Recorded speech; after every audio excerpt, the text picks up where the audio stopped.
speaking. And so, Warlas, I'd like to invite you up.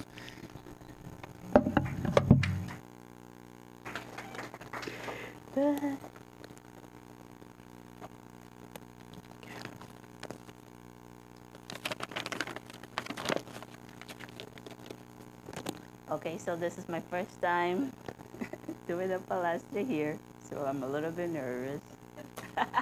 Actually, very nervous.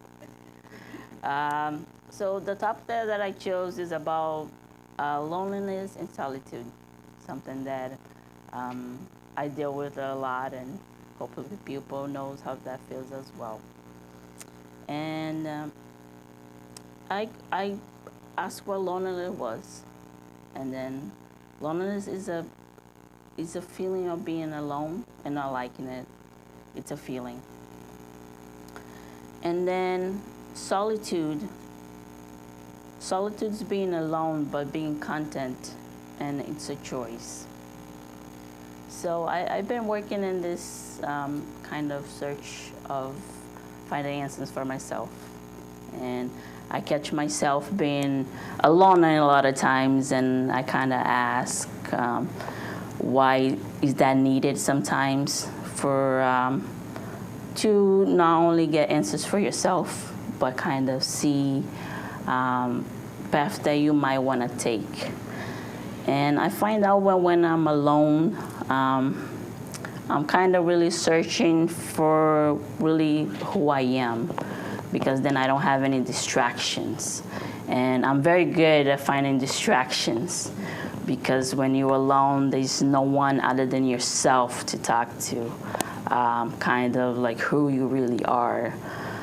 But when you not choose to be alone, then you find distraction on the world itself or friends, to kind of not really see who you are.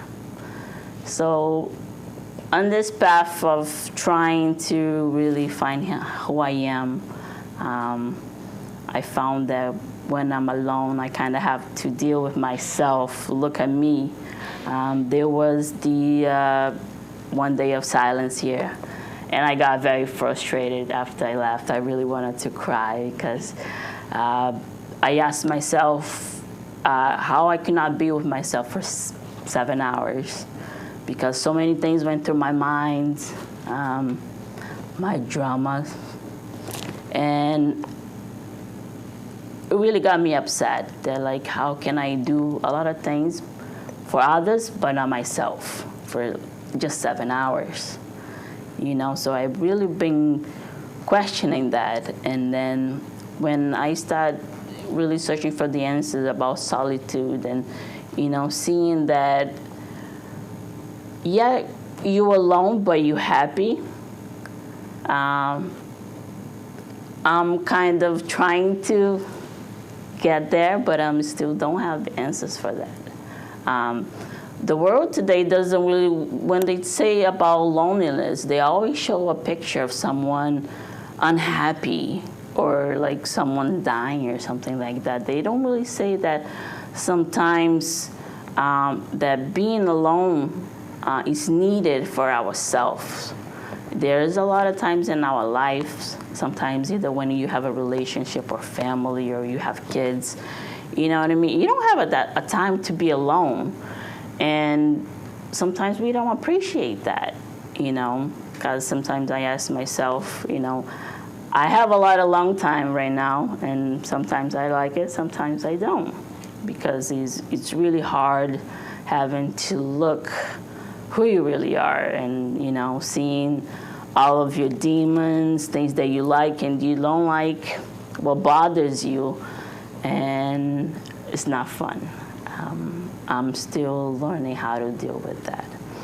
But I wish that, you know, they would kind of show that, you know, being alone, yes, it has the bad part, but it also has the positive side of kind of really finding who you are.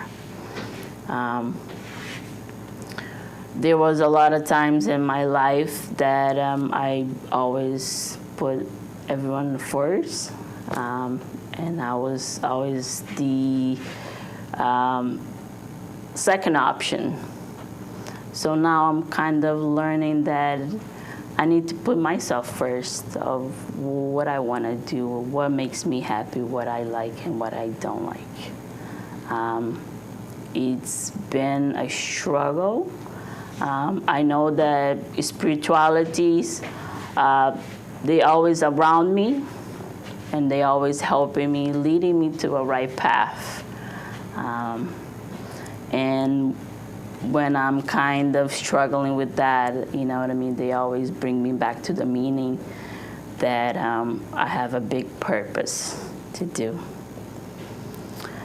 So, with that, if anyone could share the experience, it would be really good. Of what do they think about loneliness and solitude?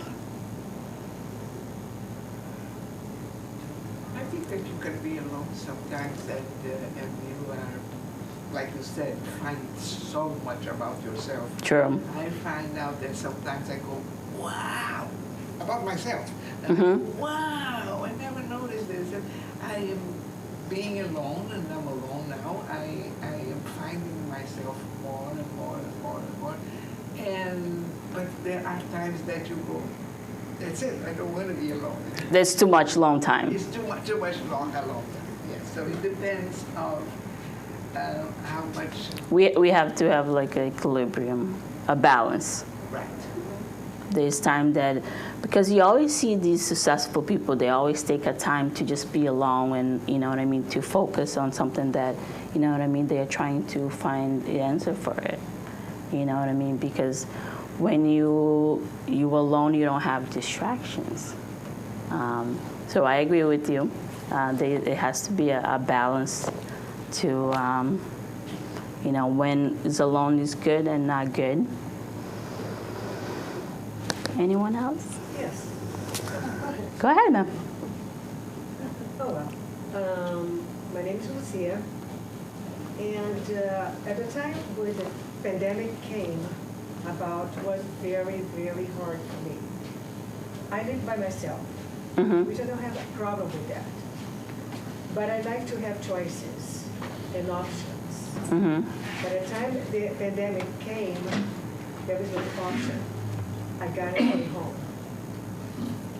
And that's what the critical time for me. You really, really, I got it balanced.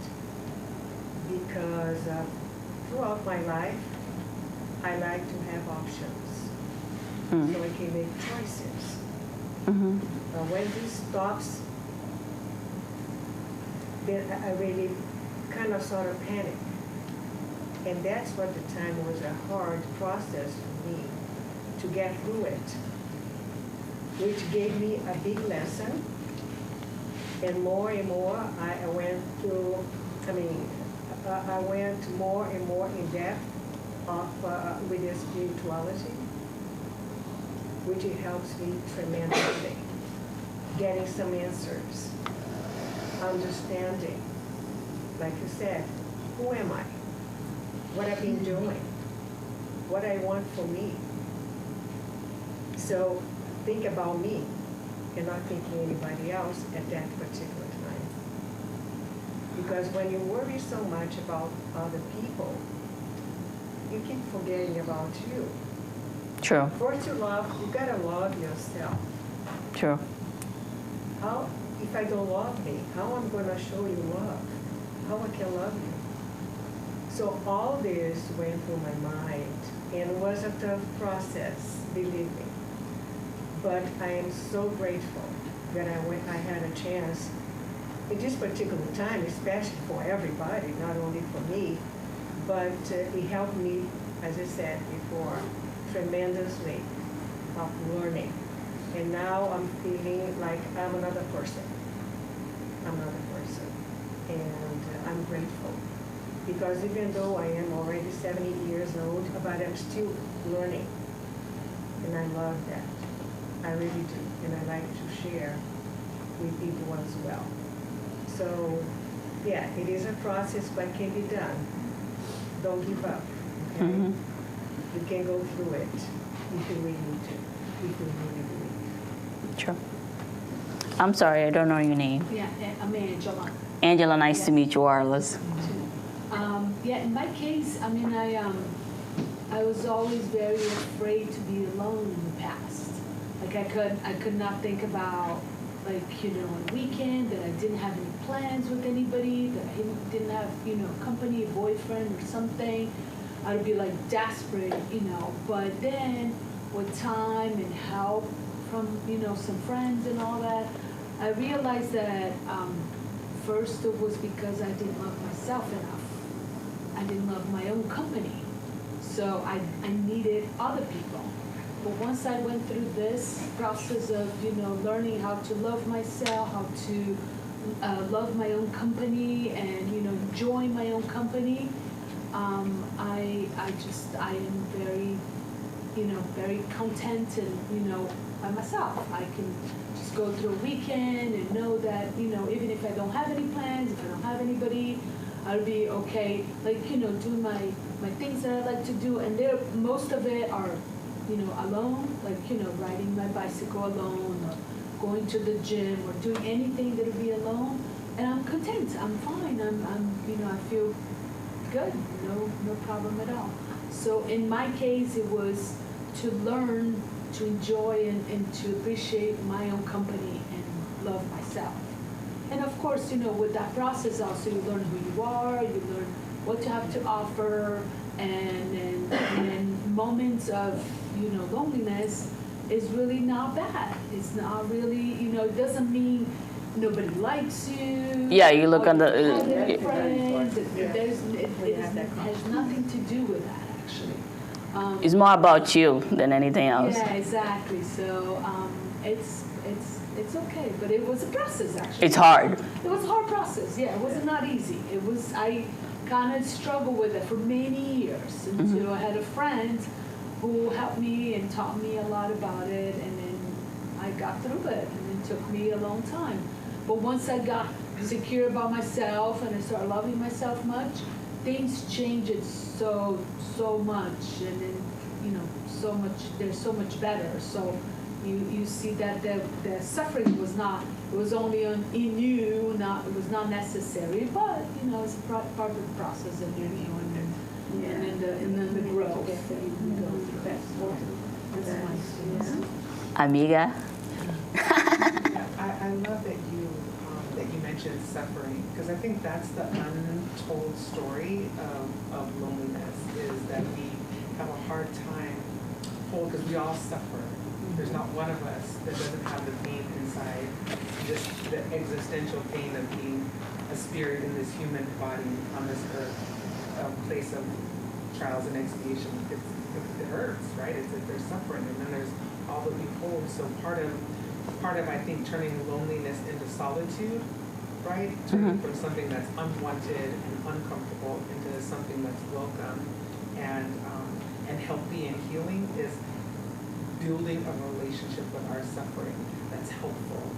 Because many of us, our relationship to suffering is anesthesia, right? Or distractions. Right? So for me, I think that was my path, is learning how to have a relationship to suffering that didn't involve distraction or alcohol or people or activity or shopping or all of these types of anesthesia.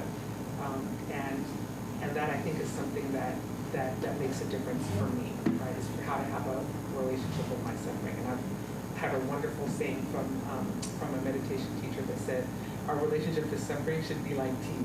That we should have a cup of tea with our suffering. Like tea is like 10 minutes, right? We do until the tea gets cold, but we make it clear it doesn't stay for dinner, right?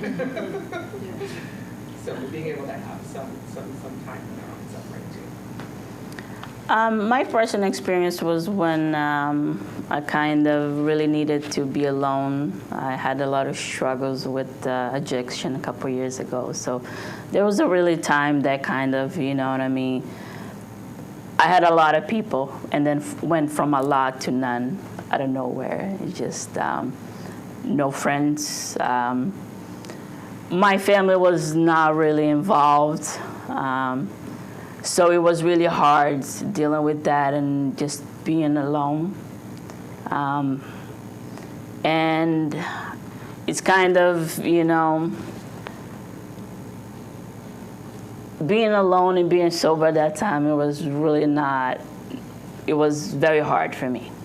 It was really hard because, I found ways to kind of distract myself from that because, it was too painful just figuring out who you are, what you want, and where you're going, and just all these questions constantly going in your mind. And then when I was alone, it's kind of really start sinking in that, is this really good path that you want to take? And I kind of had to get out of everything. At first, I had my ups and downs, but now after I decided to really take things seriously, it's been 5 years that I've been in this path. And I learned a lot, but I really, what I chose back then, it was just something to just make the pain go away. But now, with the aloneness that I had, and sometimes I do get into that moment, I appreciate the little times that I have for myself. Learning each day who I am, little questions here and there, is very, very hard. But back then, there wasn't really I didn't think that, I could be happy. But now it's just seeing that there's so much out there that I can do and be happy with my own company and having a choice of, having others as a company, but just being happy with me. So this is all I have to say, Yolanda. She has a question. Who? Why would someone choose to practice loneliness? And how do you practice loneliness in a world where that seems impossible? Why would you choose to be alone? No. Practice loneliness. Why would you practice loneliness? Because it's a way of finding who you really are. Like, who are you? What would you like? Where you want to go? Who you want to be? Yeah, to know yourself, because otherwise you have so many things going on in your life constantly that if you don't put yourself into that situation, it's really hard to have those answers. You know what I mean? Because when you have the quiet times, when there's no one talking around you, when you're not looking at different directions, worry about so many other things. It's just you and you. You and nobody else. So I found out that if I don't put myself into that situation, you know what I mean, I don't have my answers. I don't know, because if no one put me in a situation, I wouldn't know who Warlas is or what Warlas is going to be, where she's going. You know what I mean? It's kind of just putting me down as a kid, put you down as a kid, and kind of, you know what I mean, sit down and just look at everything that you're doing and where would you like to change and where would you like to go. Yeah. What do you have a recommendation for a good way to get to know yourself? My personal opinion,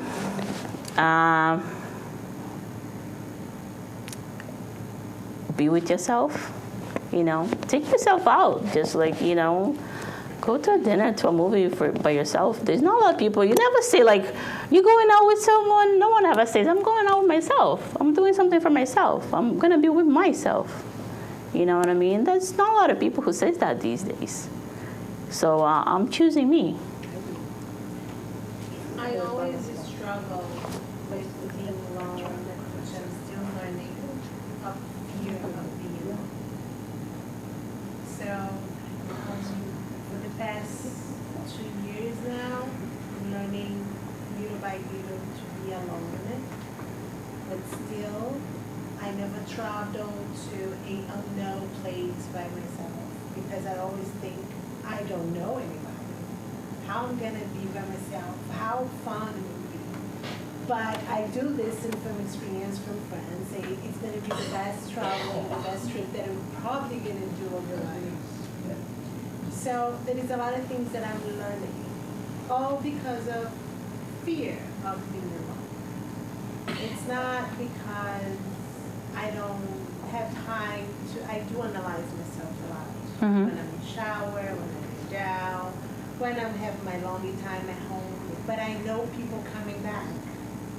I know I'm not extremely alone. So basically through my whole life, if I stayed like 3 months by myself to have to figure it out what I'm gonna do next, it was a lot.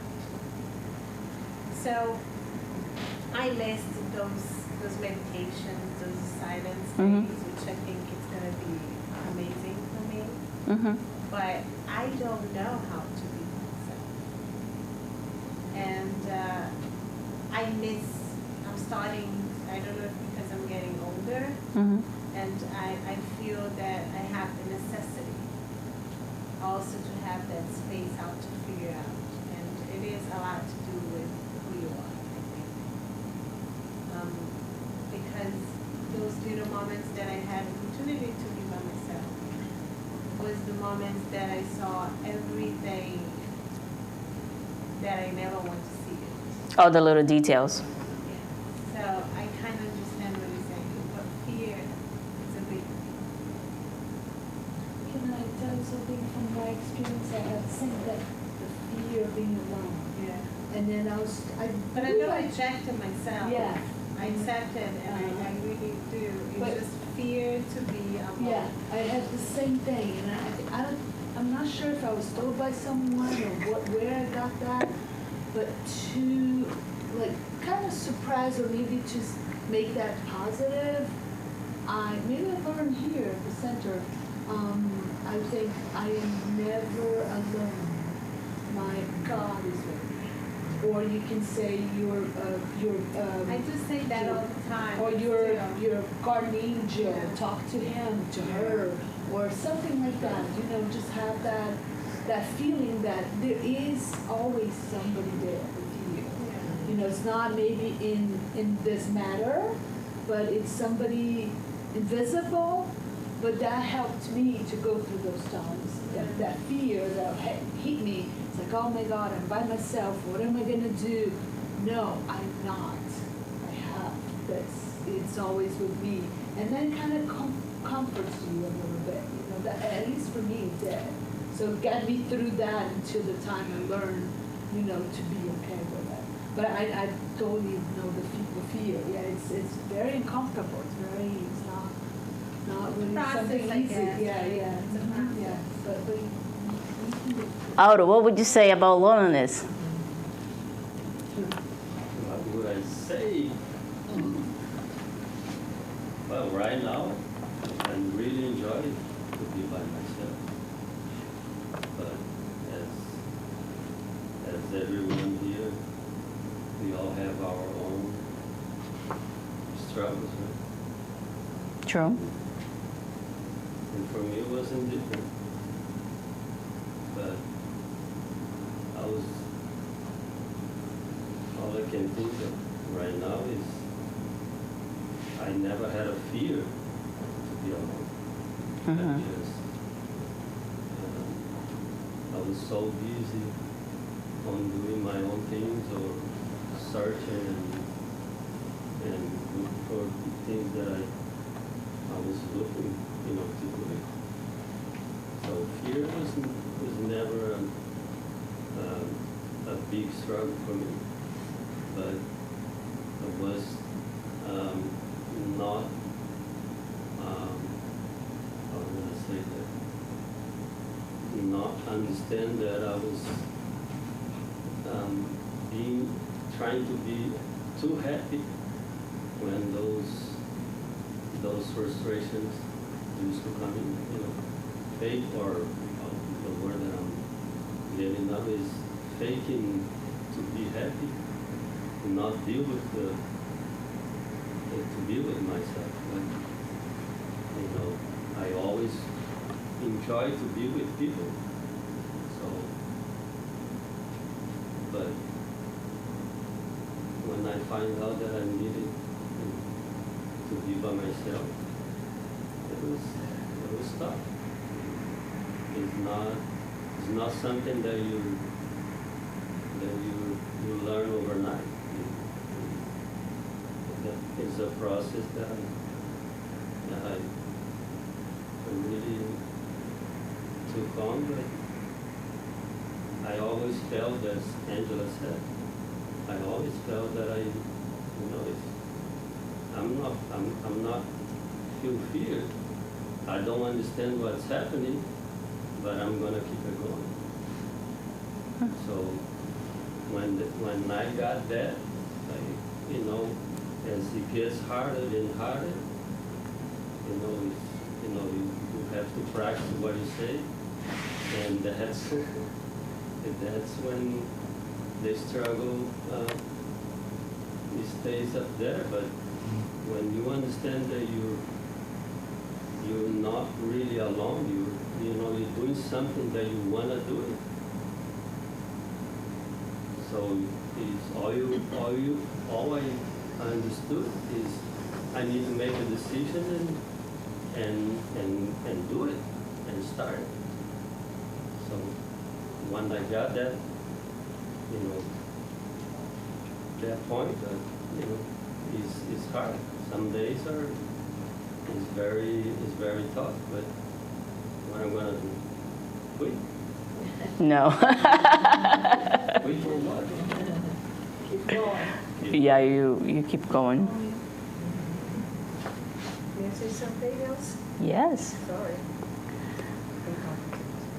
So what helped me a lot, as I had mentioned before, was the spirituality. Mm-hmm. And we all have a mission in here. True. A purpose.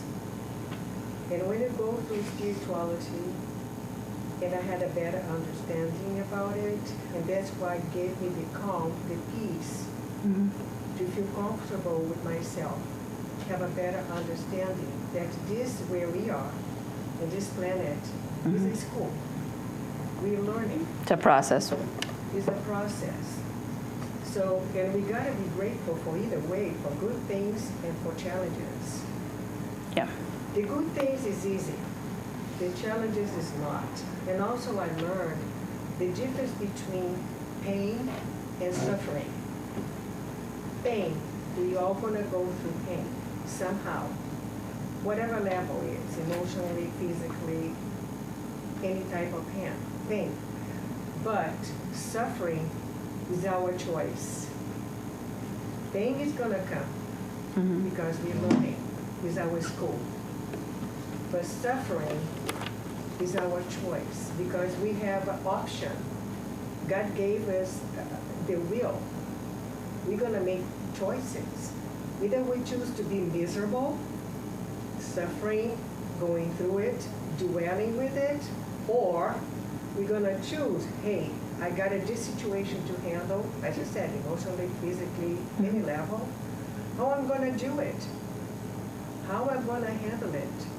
So that's why for me, and I learned that, and this is helping me a lot, when the challenge comes to me, towards my way, I chose not to suffer. I talked to myself. I said, no, I refuse to take energy, to give energy, to give power to the negativity. I don't want to give power to negativity because I know something good is coming out of it. And believe that. And believe that. So it is a process. Of course, it's not easy. It is easy to say than done. But if you start it like baby steps, one day at a time. Don't try to reach out something that is, you feel that far away, then you get discouraged. But if you go in baby steps, believing that something's gonna change, and you are here with the purpose of learning, that we're not alone. we're not alone. We have our family, we have a spiritual guide. Exactly. There's always someone always looking out for you. Exactly. And believe that, definitely. Your life, your life, our lives are going to change tremendously. Tremendously. Thank you. Have you ever felt alone in this path? I felt so. That's the thing. I think that Or we misunderstand. yeah. When you want solitude is when you choose to be alone. When you feel alone, you're not happy being alone. Mm-hmm. So I think that's a huge difference between when you choose to do it. Mm-hmm. A lot of people don't choose to be alone, but for some reason. We're not taught to choose, like, you know what I mean, at least in this world. Not a lot of people say, you know what I mean, go be alone by yourself to kind of learn about who you are. But if you're not okay with that, the feeling bothers you, brings pain to it. Mm-hmm. If you are okay with it, so maybe the first thing that anybody needs to do is to learn how to be okay with you being alone. Mm-hmm. You know what I'm saying? Because otherwise it becomes, it becomes a problem. So if you think about that, if you are alone, but you don't like to be alone, Mm-hmm. you think that you're alone because people don't like you. It's because people are not paying any attention to you. Mm-hmm. That happens in life to a lot. True. Right? True. So no matter if that person is alone inside of her own mind, she has a tendency to create a lot of stories, Mm-hmm. and so being alone doesn't help, because you're being alone with your mind full of stories that are not even true. Mm-hmm. It makes it worse. But if you're being alone, say, no, I'm going to choose to be alone because I'm going to meditate. I'm going to live in the present. I'm going to find myself. I'm going to find the foods that I like to eat, the place that I like to travel. I'm going to find my essence in being alone. Then it's okay to be in solitude. But if you are alone, Mm-hmm. but you don't want to be alone, you're sad about being alone, that's a problem. So if you walk it on, like everybody would say, first I need to be okay with that. I need to be okay with being alone. And then you go to another part. You're not alone anymore. You're in solitude, because you're choosing to find your way. And there's no way that you can find yourself unless you're looking for personality instead of essence. That if you don't meditate, if you don't live in the now, that's what being alone means. If you are alone with your mind full of thoughts and ideas, that's not being alone. That's why when you're in solitude, when you're doing the meditation, Mm-hmm. you're supposed to be present. You're supposed to be there with you, without any thoughts. That's why it was a guided meditation to stop the crazy mind of, thinking. Mm-hmm. Just remember, when you say silence, being alone, you just taking care of your own mind. Because the problem is the mind.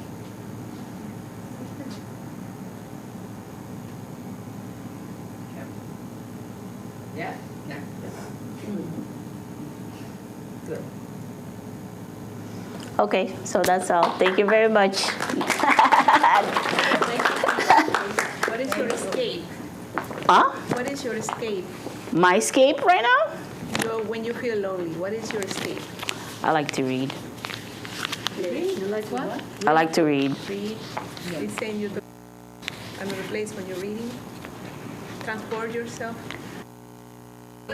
Get involved into the reading is what you're saying? Yes, getting involved in the Okay. All right.